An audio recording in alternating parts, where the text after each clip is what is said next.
Assalamualaikum warahmatullahi wabarakatuh. Selamat siang anak-anak saya dimanapun berada. Siang ini saya akan mengajar budaya Melayu. Dah tahulah saya semua tak? Jadi untuk budaya Melayu, mengapa kita belajar budaya Melayu dan mengapa kita sekarang pakai dan saya pakai bahasa Melayu? Kerana kita memang tinggal di daerah Melayu, di Meranti, dan kita harus tahu siapa pun dia, orang apa pun dia, entah orang Jawa, orang Batak, orang Cina dan orang Minang dan segala macam, harus tahu apa budaya setempat. Jadi jangan pula nanti kalau saya ni orang bukan orang Melayu, ngapa pula saya belajar Melayu? Tak boleh gitu. Kita tinggal di tempat orang, jadi kita harus tahu budaya orang gitu. Macam pepatah, di mana bumi bijak, di situ langit dijunjung. Ya nak-nak Baik, untuk siang ini kita akan belajar tentang kearifan Melayu dalam pemanfaatan alam.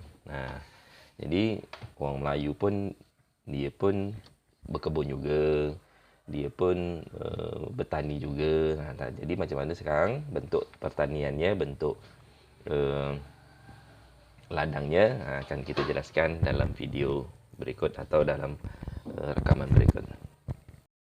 Baik, untuk saya jelaskan yang pertama, orang Melayu itu tinggal di Semenanjung Malaya, ada sebagian di Thailand, di Pattaya, ada di Malaysia, di Sumatera itu Riau, mana lagi Medan, Sumatera Utara kemudian Jambi, Palembang, Bengkulu, Lampung itu orang Melayu, kemudian sampai ke Jakarta, orang Betawi itu termasuk orang Melayu gitu Nah, jadi di setiap daerah itu pasti memiliki karakter yang berbeza-beza. Contoh, kalau orang Melayu di Jakarta, orang tu tidak berkebun, hanya tidak bertani tapi berkebun sikit. Sikit tempat dia, tak ada tempat. Soalnya sana banyak rawa-rawa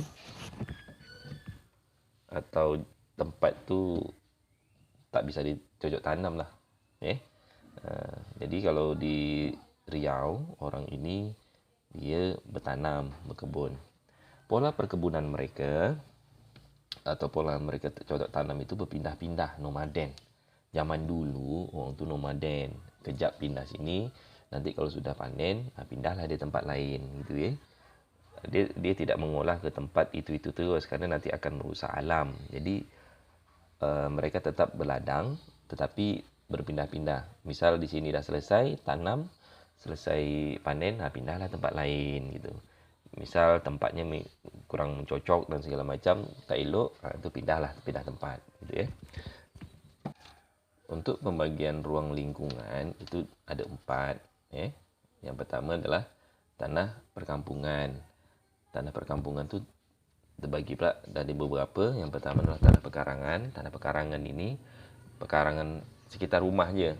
Antara tetap di tanah kita, sekitaran rumah sampai pagar. Itu tanah pekarangan, biasa ditanam yang ringan-ringan je, misal pandan, ada ucai dan segala macam untuk masakan sehari-hari. Itu untuk tanah pekarangan. Kemudian teratak. Teratak ini daerah yang ditinggali beberapa rumah.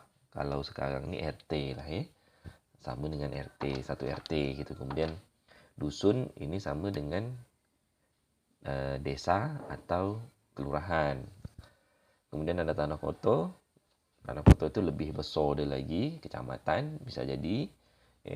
Kemudian ada tanah perkuburan, ini TPU tempat pemakaman umum. Kemudian ada padang pengembalaan dan tanah kandang. Padang pengembalaan ini biasanya untuk melepas hewan ternak gitu, pengembalaan. Jadi di situ ada beberapa bukan tanaman liar bukan tanaman milik orang, bukan. Itu tanaman liar atau alami, itu untuk yang sesuai dengan makanan ternak, itu lepaslah situ. Kemudian tanah kandang. Tanah kandang ini khusus untuk meletakkan hewan-hewan ternak tersebut. Itu pembagian-pembagian. Jadi tidak sembarangan semua situ nak ada tanam situ, tidak. Orang Melayu tu dia sudah tersusun semua, jadi disimpan di bagian-bagiannya sudah ada semua. Kemudian yang kedua adalah rimba. Rimba itu tempat keseimbangan hidup atau penghubung antara alam tanah dan alam langit. Magi atau trandensi. Magi itu maksud dia tu orang biasa dia, orang zaman dulu, orang tua dulu, itu kalau nak berilmu segala macam, dia akan berhubungan dengan alam. Contoh, si A balik-balik sekampuk gitu, tertegur. Itu jadi ada orang tua itu di sana, tempat dia tinggal itu, tempat tinggal si A akanlah berkomunikasi dengan alam. Alam itu luas cakupannya, bisa saja penghuni alam yang lain gitu ya. Kemudian tanah di mana manusia terhubung dengan leluhurnya. Biasanya ada sebagian tanah atau sebelum kita beladang itu mati tanah dulu. Artinya orang Melayu tetap menghargai yang tak nampak gitu. Tak nampak tapi percaya. Jadi dia permisi sebelum melakukan beladang, dia permisi dulu dengan penghuni sana, jangan diganggu dan segala macam. Kemudian sumber kehidupan ya. Jadi ada air di hulu sungai, penghubung kampung dengan dunia luar dan segala macam. Jadi rimba itu banyak manfaatnya, banyak faedahnya bagi masyarakat. Jadi bukan hanya hutan-hutan begitu aja rimba ya, tapi banyak manfaat bagi mereka ya.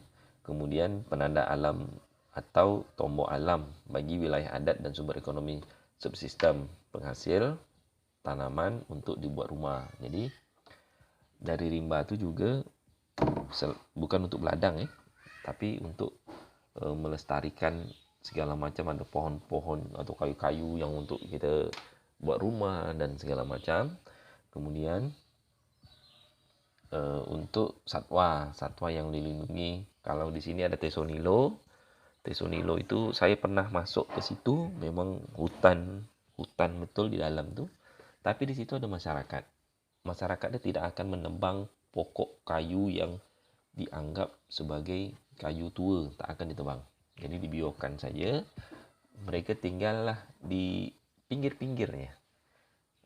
Jadi mereka tidak akan merusak kayu-kayu, merusak alam, tak akan. Makanya rumah-rumah mereka tu tinggal dekat-dekat ini hutan.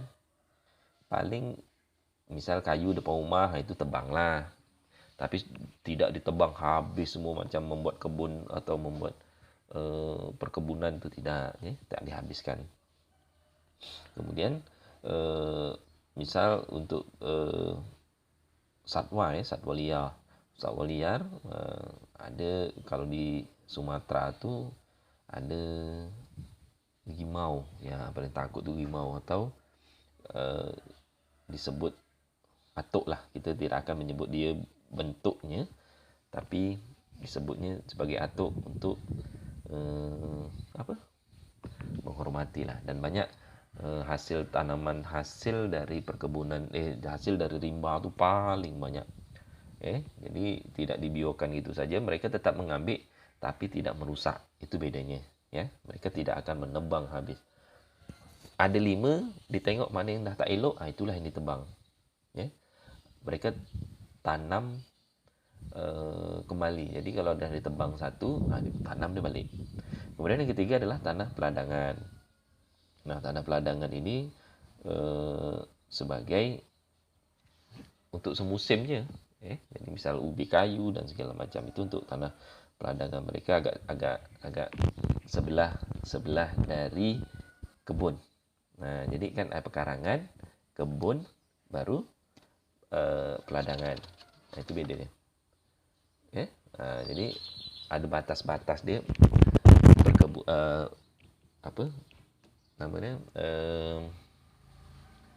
halaman, kebun, ladang, baru rimba. Itu. Jadi tak langsung sebelah rumah, belakang rumah langsung riba, tidak. Habis kena tekam kan. Itu.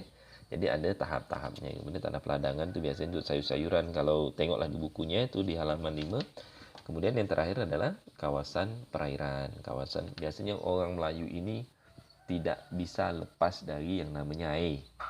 Kalau tak di tepi sungai, tepi laut lah mereka tinggal. Jadi mereka makan dari hasil darat ia juga, dari hasil laut ia juga. Jadi banyak hasil orang Melayu ni sebetulnya kaya-kaya tetapi tak mau nengokkan aja.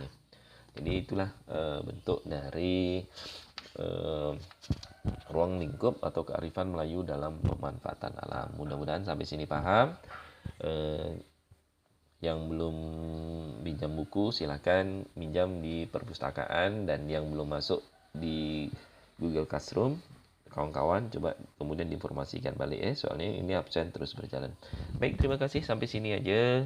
Mudah-mudahan bermanfaat ilmu yang sekejap ni. Minggu depan kita sambung lagi. Assalamualaikum warahmatullahi wabarakatuh. Selamat siang.